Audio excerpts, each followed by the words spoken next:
전쟁은 잔인했다. 사랑과 평화다. 정명석.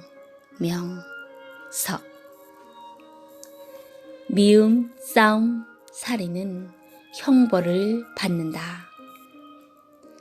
사람을 죽인 자는 그 형벌로 사형을 선고받기도 하는데, 전쟁터에서 적을 죽인 자는 훈장을 주고 포상을 한다.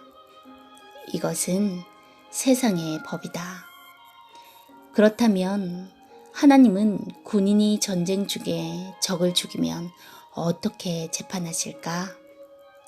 군대처럼 훈장을 가슴에 달아주고 포상을 하며 잘했다고 칭찬하면서 충성하였노라 말씀하실까? 그렇지 않으면 적과 정정당당하게 방어하며 싸웠으니 누구도 칭찬할 수 없고 책망할 수 없다고 똑같이 무죄로 판정하실까? 아니면 둘 다 싸웠으니 행한 대로 갚아주실까? 사람들은 싸울 일이 있어 싸웠는데 무슨 죄가 되냐고 할 것이다. 싸운 사람끼리는 싸울 일이 있어서 싸웠기에 당연한 일이다. 하지만 법적으로 볼 때는 법에 걸려 처벌을 하게 된다. 하나님은 이를 더 크게 다루어 형제를 미워한 죄로 보고 육도 영도 처벌을 하신다. 사람들이 싸움을 할 때 보면 흔히 서로 상대가 악하다고 하며 싸우게 되고, 상대가 자기에게 해를 주었다고 하며 서로 다투며 싸우게 된다. 이와 같이 전쟁도 마찬가지다. 사람이 살다 보면 상대에게 이익도 주고 피해도 주며 살게 된다. 이익을 줄 때는 좋아하지만 해를 줄 때는 마음이 상해 서로 참지 못하고 싸우게 된다. 처음에는 마음으로 미워하며 싸움을 하다가 점점 커지게 되면 육적인 작은 싸움이 되고, 더 나아가서는 큰 전쟁까지 하게 되어 총을 쏘며 포를 쏘며 미사일을 쏘며 원자 폭탄을 쏘며 죽이기까지 한다. 전쟁으로 사람을 죽인 군인이 하나님께 심판을 받는다면 어떻게 말할까? 아마도 저 사람이 먼저 나를 해롭게 해서 내가 그냥 있으면 더 해를 받고 내게 있는 것도 모두 뺏기게 되니 싸우다가 결국 죽였나이다 라고 하나님께 말할 것이다.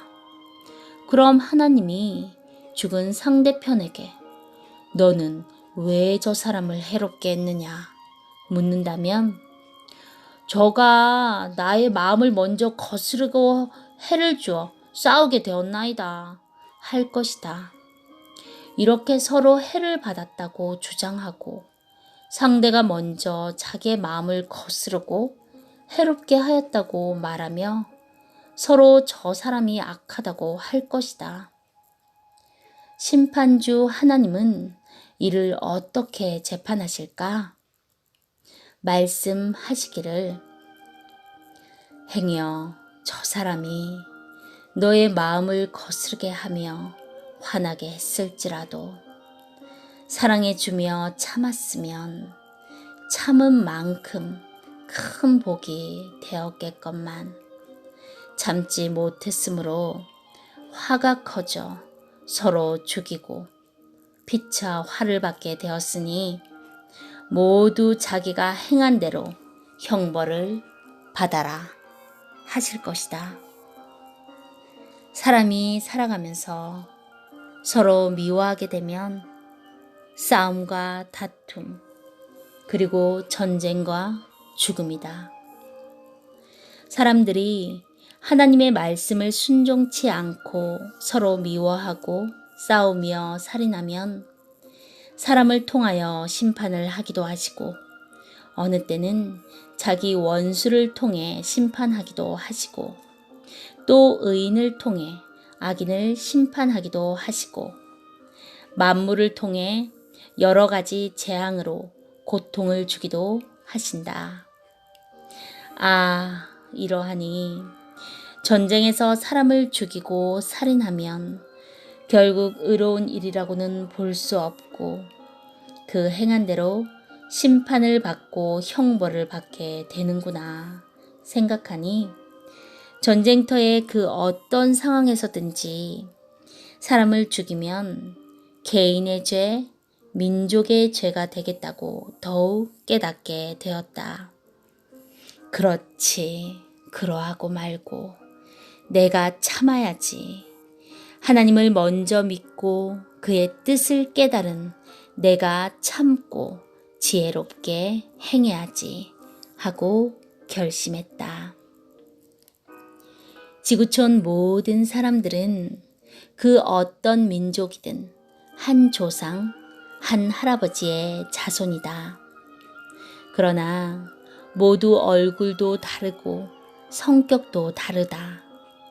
기후와 사는 위치에 따라 눈이 작기도 하고 크기도 하고 눈이 파랗기도 하고 까맣기도 하고 키나 체구가 월등히 크기도 하고 작기도 하며 흰머리, 노랑머리, 검은머리 등 머리색도 각각 다르다. 각각 개성도 다르고 사는 방식도 다르고 먹는 음식도 다르다. 다 개성대로 창조하시고 개성대로 살게 하신 것이다. 하지만 모두 한 하늘 아래 한 형제다. 육은 부모를 통해 낳게 하듯 영은 하늘을 통해 낳아 존재하게 한다. 이 같은 하늘의 깊은 진리를 깨달은 나는 작전 중에 적의 가슴에 총을 쏠 수가 없었다. 그 대신 목숨을 걸고 적을 포로로 잡았다. 죽이지 않고 살려주며 평화의 전쟁을 했다.